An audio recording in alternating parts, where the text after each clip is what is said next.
Bonjour, aujourd'hui une vidéo qui va avec la feuille que je vais vous montrer juste après, vocabulaire en clé de sol.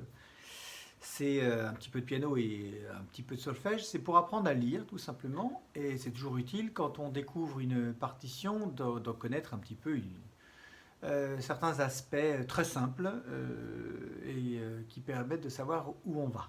Alors cette feuille s'appelle vocabulaire en clé de sol et voici donc cette feuille. Voilà, vous avez tout là. Ça suffit hein, pour apprendre plein de trucs, c'est déjà bien suffisant. Alors, comme ça s'appelle clé de sol, donc la clé de sol, je vous la montre, la voilà. Bon, tout le monde connaît ce signe. Voilà. Et donc il suffit d'aller juste à côté. Vous voyez qu'à côté, il y a un drôle de petit B. Ce petit B est un bémol. Tout le monde connaît ce mot-là aussi, hein, c'est le contraire, en quelque sorte c'est un peu le contraire du mot dièse. Et ce bémol, placé sur cette fameuse troisième ligne, c'est pour dire aux instrumentistes ou aux chanteurs, attention, à chaque fois que tu chanteras un si, ça sera un si bémol. Alors, vous voyez, ça commence bien. Qu'est-ce que c'est qu'un si bémol? Vous remarquez que sur un piano, il y a des touches blanches et des touches noires. Eh bien, ces fameuses touches noires, ce sont les dièses et les bémols. Globalement, c'est la même chose hein, aujourd'hui. Donc, profitons-en. Alors, donc dans la gamme, on connaît déjà, hein, on a déjà fait le travail sur la gamme de Do. Voilà, là j'ai touché que des touches blanches, c'est un peu le principe. Et donc vous voyez que juste à côté, il y a d'abord deux touches noires ici. Voilà, et trois ici. Ah, ça fait un bon petit repère. Et donc, le si bémol, il est là.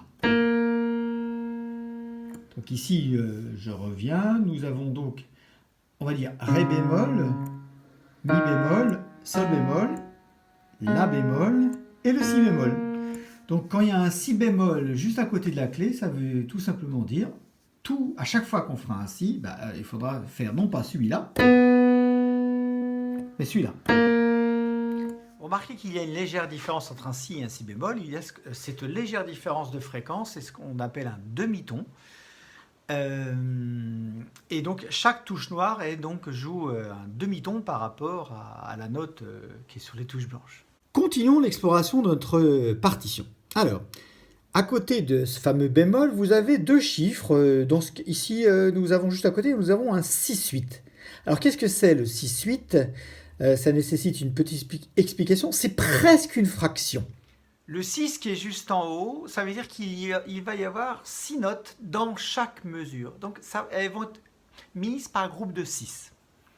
Le 8 qui est en dessous, ça veut dire que le type de ces 6 notes, ce sont normalement des croches. Alors pourquoi on sait que ce sont des croches? Parce que chaque figure de note a un numéro. La ronde, c'est 1. La blanche, c'est 2. La noire, c'est 4. Et 4 x 2, 8. La croche, c'est 8.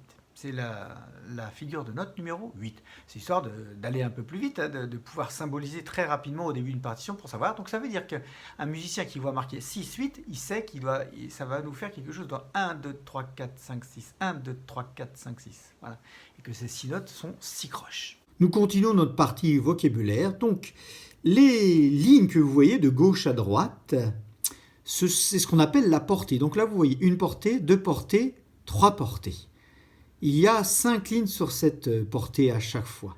Que voyons-nous d'autre sur cette feuille? Bien, nous voyons des croches. Alors, à quoi reconnaît-on une croche? C'est cette note-là. Ce sont ces notes-là, par exemple. Vous voyez ici, voilà. Une croche, deux croches, trois croches. À quoi reconnaît-on la noire? Eh bien, la noire, la voilà. Elle a une barre, elle n'est pas accrochée.